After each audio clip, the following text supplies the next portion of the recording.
dirais, hein, de façon globale, de la Ligue. Quand bien même il y a un bureau, tous ceux qui sont ici sont des membres de la Ligue. Alors, en ce qui concerne, disons, le rapport technique, il n'y aura pas fondamentalement l'aspect technique tant que vous le souhaitez peut-être à entendre, mais il y aura beaucoup plus d'observation, d'amélioration des choses pour l'avenir.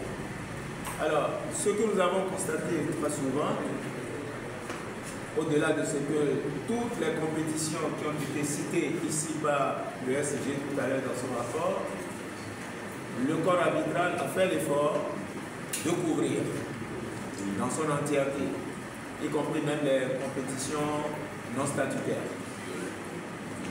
Mais il faut reconnaître que très souvent, et là c'est nous tous qui sommes complices de cela, c'est que les choses ne démarrent pas toujours à temps. On est tous responsables de ça. Les compétitions ne démarrent presque jamais à l'heure. Presque jamais à l'heure.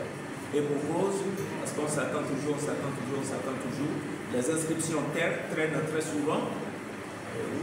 Et on est obligé, pour essayer de sauver un peu la face à tout le monde, d'attendre.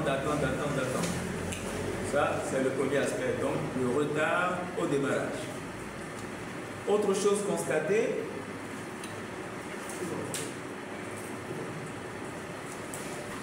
c'est le manque de fair play un peu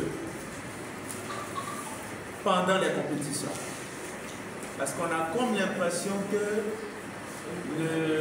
l'enjeu tue souvent le jeu. Or, le sport d'abord, c'est un jeu. Et un jeu, c'est une activité qui est organisée juste pour se distraire. Et pour resserrer les liens de convivialité entre les humains que nous sommes.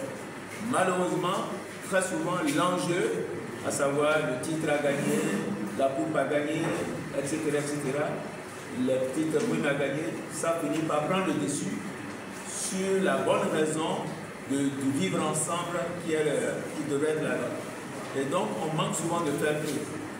Ce manque de fair play aussi, parfois, est lié au fait qu'on ne maîtrise pas toujours les contours du règlement.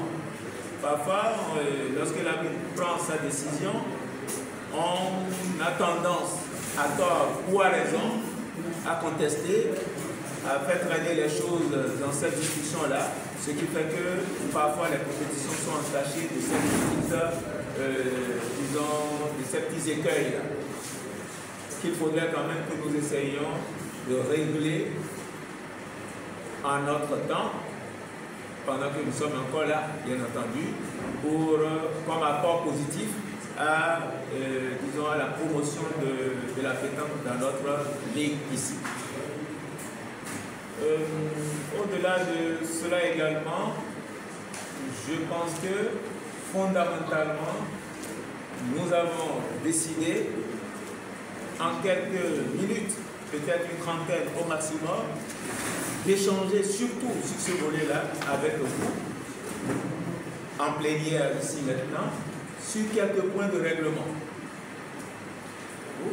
On va vous en présenter quelques-uns, parce que ce n'est pas tout le règlement, on ne peut pas aller coucher ici.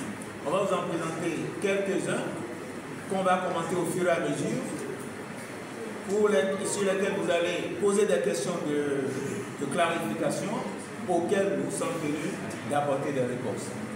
Je pense que ça va être un peu inédit pour nous, pour qu'on puisse essayer de s'enrichir et faire répercuter cela sur nos athlètes après, afin que sur le terrain, franchement, les choses se passent du mieux possible pour nous tous. Parce qu'au-delà du faire rond, qui n'est qu'un objet, je pense que le vivre ensemble devrait être notre motif, devrait être notre raison de nous rassembler pour qu'on ait toujours du plaisir à se voir ensemble, au-delà du sport, dans la vie sociale. Voilà ce que je peux dire pour l'instant.